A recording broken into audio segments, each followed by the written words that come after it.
Hello everyone. सभी बड़ों को मेरा सादर प्रणाम और छोटों को ढेर सारा आशीर्वाद और प्यार। भाइयों बहनों, मैं प्रेम पांडे फ्यूचर आईएएस एकेडमी से एक बार फिर से आपके समक्ष खुद को प्रस्तुत करने का एक प्रयास मात्र कर रहा हूं और आशा करता हूं कि मेरी बातें आप लोगों को आपकी सफलता की सीढ़ी पर चढ़ाने के लिए कहीं न कहीं थोड़ा बहुत ही सही, परंतु मुझे ऐसा लगता है जो मेरी फीलिंग है वो कुछ न कुछ सहयोग अवश्य करती है। तो मेरे प्यारे भाई बहनों, आज दिन मंगलवार है। आशा करता हूँ कि आप लोग स्वस्थ होंगे, मस्त होंगे, व्यस्त होंगे और अपने लक्ष्य की तरफ हर दिन सकारात्मक सोच के साथ अग्रसर होंगे। मेरे प्यारे भाइयों बहनों, आज हम लोग बात करते हैं कुछ ऐसे प्रश्नों की, कुछ ऐसे विषयों की, कुछ ऐसे टॉपिक्स की जो आपकी यूपीएससी की परीक्षा के लिए बहुत ही ज़्यादा महत्वपूर्ण है। मेरे प्यारे भाइयों बहनों, भारतीय राज्य व्यवस्था में बहुत सारे टॉपिक मैं डिस्कस कर चुका हूँ। जैसा कि आप लोग मेरे उपरोक्त वीडियो में जाके देखिए तो आपको लगेगा कि हाँ, भारतीय राज्य व्यवस्था के मैंने बहुत महत्वपूर्ण मुद्दों के बेसिक्स पर डिस्कस कर लिया। तो उन महत्वपूर्ण मुद्दों में से ऐसे कौन से मुद्दे हैं जिससे सबसे ज़्यादा बार यूपीएससी और यूपीपीएससी सबसे ज़्यादा बार प्रश्न पूछती है, तो वो सारे टॉपिक हम आज आपसे डिस्कस करेंगे और उस टॉपिक पे मैं आपको प्रश्न देंगे और आपको उसका उत्तर रिटर्न फॉर्म में मेरे व्हाट्सएप नंबर 829903 पर भेजना पड़ेगा।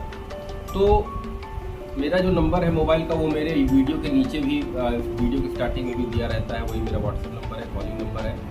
परंतु ज़्यादातर प्रयास ये कीजिए कि अपने प्रश्नों को जब आप लिखिए उसका फ़ोटो क्लिक करके मेरे व्हाट्सएप पर भेजिए, क्योंकि कॉल ज़्यादा होने से मैं भी डिस्टर्ब होता हूँ। तो उन चीज़ों को मैं परफेक्ट आप लोगों से फ़ोन पे डिस्कस नहीं करके आपके प्रश्नों को जगह उत्तर जब मैं देखूंगा तो ज़्यादा अच्छे से मैं आपको गाइड करूँगा। भारतीय राज्य व्यवस्था में सबसे महत्वपूर्ण टॉपिक जो जब तक हम लोग डिस्कस कर चुके हैं उनमें सबसे ज़्यादा हमारा घटना चक्र देखिए आप लोग ले लीजिए, और ये आखिरी बार मैं आप लोगों से कह रहा हूँ घटना चक्र ले लीजिए, क्योंकि अब एग्ज़ाम का समय और जो 2024 के लिए तैयारी कर रहे हैं उनके पास समय बहुत कम बचा है।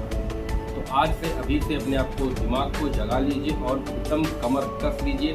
जिनके पास एनसीईआरटी नहीं है, लक्ष्मीकांत नहीं है, या जिनके पास घटना चक्र पूर्व पेपर का अध्ययन करने का कोई भी विशेष सामग्री नहीं है, वो आज जाके अपनी कहीं से भी जहाँ से सुविधा जैसी उनको लगती है वो जाके वहाँ से वो बुक को ले लें और पुराने प्रश्नों को पहले देखना शुरू करें। सबसे ज़्यादा प्रश्न किस टॉपिक से सबसे ज़्यादा बार पूछे थे। तो सबसे महत्वपूर्ण टॉपिक, जैसा कि मैं जानता हूँ, मेरा मानना है सबसे ज़्यादा क्वेश्चन कहाँ से पूछे जाते हैं, तो आपने देखा होगा कि फंडामेंटल राइट से यूपीपीसीएस में बहुत बार क्वेश्चन एज इट इज़ कई बार रिपीटेड क्वेश्चन भी मिल जाते हैं। संसद, भारतीय राज्य व्यवस्था का बहुत महत्वपूर्ण टॉपिक है संसद, जिससे हर बार कुछ न कुछ प्रश्न घुमा के तो यूपीएससी पूछता है, लेकिन अगर बैक टू बैक फ्रंट की बात करें सीधे पॉइंट टू पॉइंट यूपीपीसीएस पूछता है। परंतु आपको पता होना चाहिए कुछ वर्षों से यूपीपीसीएस ने भी यूपीएससी की नकल किया, उसको फॉलो किया और अपने प्रश्नों को अब कंसेप्ट बेस पर वो भी प्रस्तुत करने लगा। तो संसद बहुत महत्वपूर्ण टॉपिक, इसको आप लोग प्लीज देख लीजिएगा।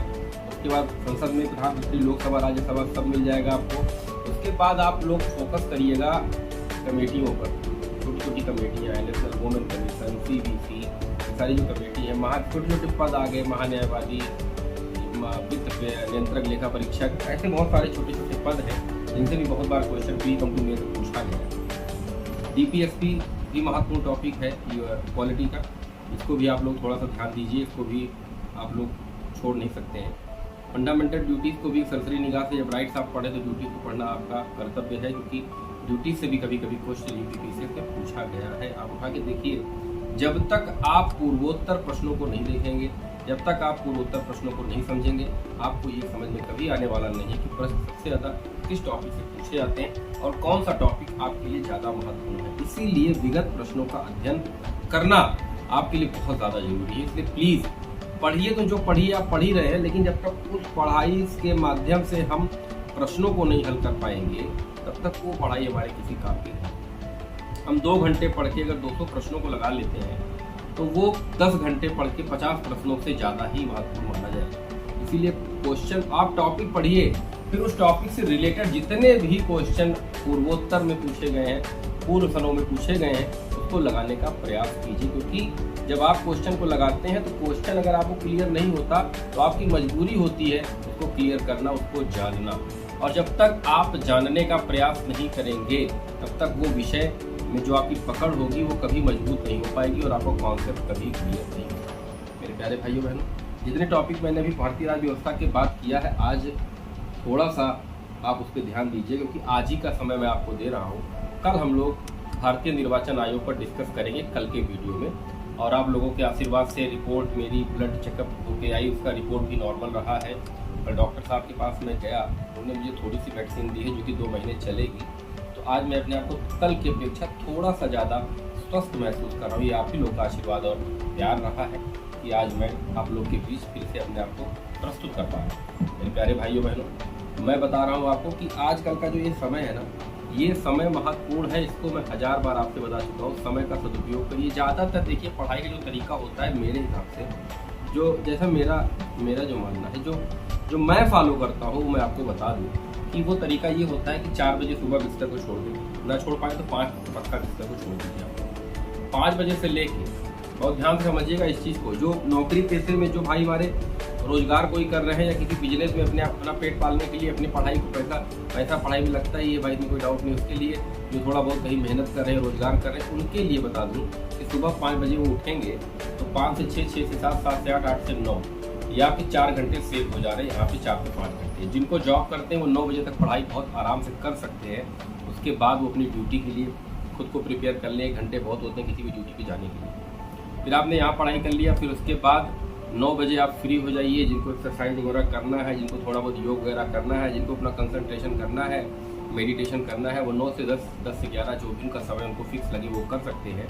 उसके बाद 12 बजे थोड़ा सा नाश्ता लेके, थोड़ा सा भोजन लेके, दाल चावल रोटी जो भी आपके घर में बना हो, कुछ स्पेशल की भी उम्मीद आप मत करिए। तो थोड़ा बहुत लेने के बाद हम 1 घंटे फिर से चिंतन करेंगे, आराम करेंगे, लेटेंगे, सोएंगे, जो जिसका काम करना है वो करेगा।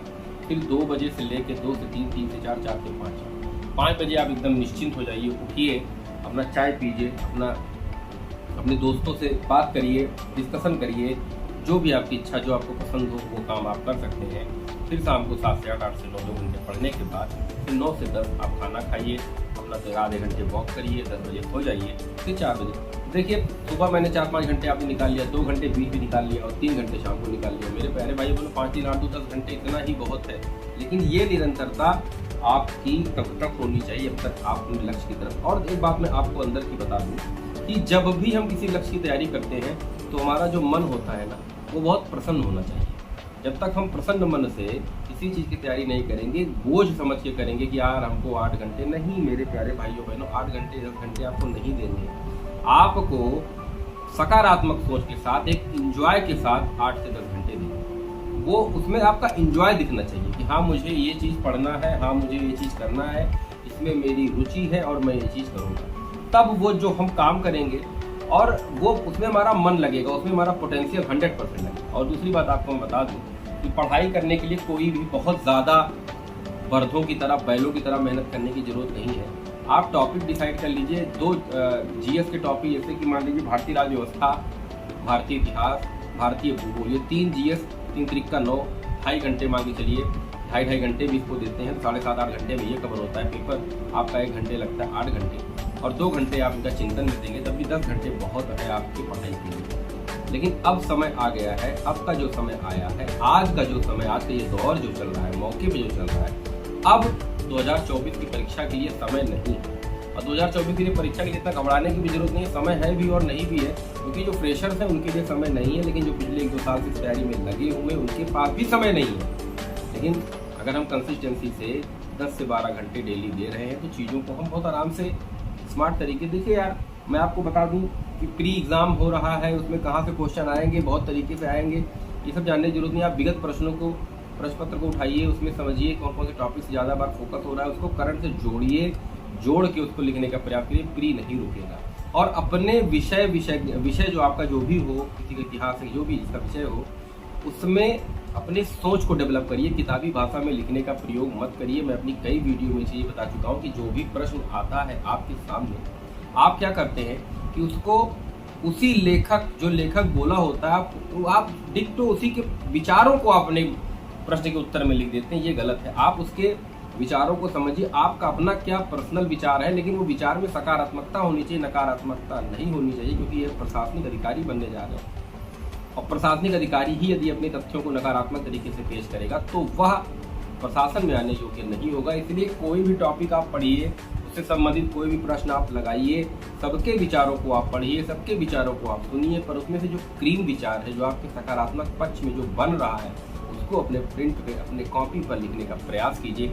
एक बार गलत होगा, 2 बार गलत होगा, 3 बार गलत होगा, लेकिन भरोसा रखिए कि करत करत अभ्यास के जड़मत होती सुजान, और रसरी आवत जात थे सिल पर परत निशान। बार बार जब हम अभ्यास करते रहेंगे, किसी चीज़ पर हम अभ्यास करते रहेंगे, तो एक समय आप खुद देख लीजिएगा कि आपकी लेखनी सकारात्मकता ही लिखेगी और आपके विचार भी सकारात्मक हो जाएंगे। तो वो कहावत है ना भाई, ऑब्वियस सी बात है, मैं क्या बोलते हैं उसको, जितना ज़्यादा प्रैक्टिस करेंगे उतना ज़्यादा परफेक्शन आएगा। तो जितना ज़्यादा आप जिस चीज़ पे इतना समय देंगे, उसमें आपकी परफेक्टता बढ़ती जाएगी, उसमें आपके विचार अच्छे होते जाएंगे। चीज़ों को हमेशा पॉजिटिव लीजिए। दुनिया में कोई चीज़ ऐसी नहीं है जो आप नहीं कर सकते हैं, पर उसके लिए आपको समय देना पड़ेगा, अगर आप खुद को कुछ सिखाना चाहते हैं तो मेरा प्रयास यही रहा है, हर बार होगा। कल से हम लोग अपना टॉपिक बाय टॉपिक जो भी डिस्कस करेंगे वो अच्छे से करेंगे। भारतीय राज्य व्यवस्था में जो कमेटियाँ बची हुई है, कल हम उस पर डिस्कस करेंगे। पेपर पे थोड़ा बहुत डिस्कस परसों से करेंगे, लेकिन अब जो भी टॉपिक छोटे छोटे बच्चे, उसके बेसिक स्ट्रक्चर क्या है, उनके मीन्स क्या है, उनका क्या क्या इंट्रोडक्शन, उनकी संरचना क्या है, उनका बैकग्राउंड क्या है, जैसे मैं पढ़ाता आया हूँ आपको कहानी की तरह, तो कल से आपको जो अंक मिलेगा उसमें आपको वो चीज़ें लाइन टू लाइन सिस्टमेटिक ढंग से आपको मिलेंगी। और आज मैं आपको बता रहा हूँ, जितने टॉपिक मैंने भारतीय राज्य व्यवस्था में अभी बोले हैं, वह टॉपिक आप लोग आज प्रिपेयर कर लीजिएगा, क्योंकि कल मैं इन टॉपिक पे दोबारा डिस्कस नहीं करूँगा और ना ही आपको दोबारा इस पर भाषण देने वाला हूँ। तो आज आपसे आशा करता हूँ जितनी चीज़ों पर मैंने आज बात की है, वो आज मेरे वीडियो को देखने के बाद शाम तक, कल तक, सुबह तक वो चीज़ें प्रिपेयर हो जाएंगी। और जो कल टॉपिक में सीबीसी क्लियर हो ही चुका है, भारतीय निर्वाचन आयोग बहुत इंपॉर्टेंट टॉपिक, कल उस पर डिस्कस करेंगे हम लोग, उसके मीन्स पर डिस्कस करेंगे, उसके बैकग्राउंड पर डिस्कस करेंगे, उससे संबंधित प्रश्नों पर डिस्कस करेंगे। उसके बाद मैं उस पर आपको मेंस का एक क्वेश्चन भी दूंगा, आप उसको लगाएंगे और मेरे व्हाट्सएप नंबर पे। लेकिन मेहनत मैं कर रहा हूँ, तो मेरे मेहनत के साथ अगर मैं 50% कर रहा हूँ तो आपको 100% देना होगा। लेकिन मैं प्रयास यही करता हूँ, या कि मैं बीमार रहूँ या मैं कुछ भी कैसा भी रहूँ, जैसा भी रहूँ, लेकिन मैं आपके समक्ष खुद को चाहे 10 मिनट के लिए, 10-5 मिनट के लिए, मेरा मन करता है कि मैं आप लोगों से जुड़ूँ, कनेक्ट रहूँ और आप लोगों के साथ साथ तैयारी में सहयोग कर सकूँ और अपनी तैयारी को भी महत्वपूर्ण बना सकूँ। तो मेरे प्यारे भाइयों बहनों, फ्लू का बहुत मौसम चल रहा है, आई फ्लू बहुत तेज चल रहा है। जब भी बाहर जाइए सनग्लास लगा के जाइए और आई ड्रॉप ले लीजिए, सिप्लॉक्स ले लीजिए, डालते रहिए 2 बार 3 बार 3 बार। उसके बाद थोड़ा ठंडे पानी से दूर रहिए, अपने आप को बचा के रखिए। जीवन बहुत बहुमूल्य, आप बीमार हो जाएंगे 10 दिन 15 दिन आप इसका नहीं पाएंगे, उसके बाद आप सही तो हो जाएंगे, लेकिन 10 से 15 दिन आपका चला जाएगा, क्योंकि मैं नहीं चाहता कि आपका 1 भी सेकंड नहीं ऐसी वैसी चीज़ों में जाए। तो आशा करता हूँ कि आप लोगों को मेरी बात बहुत अच्छे से समझ में आ रही होगी। मेरा कहने का जो मैं कहने का जो लहजा है, मेरे कहने की जो एक्सप्लेनेशन मैं करना चाहता हूँ, जो चीज़ बोलना चाहता हूँ, कम शब्दों में बोलना चाहता हूँ, उसको अधिक से अधिक चीज़ों में आप समझ रहे होंगे मैं कहना क्या चाह रहा हूँ। तो मेरे प्यारे भाइयों बहनों, आशा करता हूँ कि आप लोग स्वस्थ होंगे, मस्त होंगे और अपनी पढ़ाई पर टाइम दे रहे होंगे पंचुअलिटी के साथ। तो आज का ये अंक यहीं पे मैं समाप्त करता हूँ। जय हिंद, जय भारत।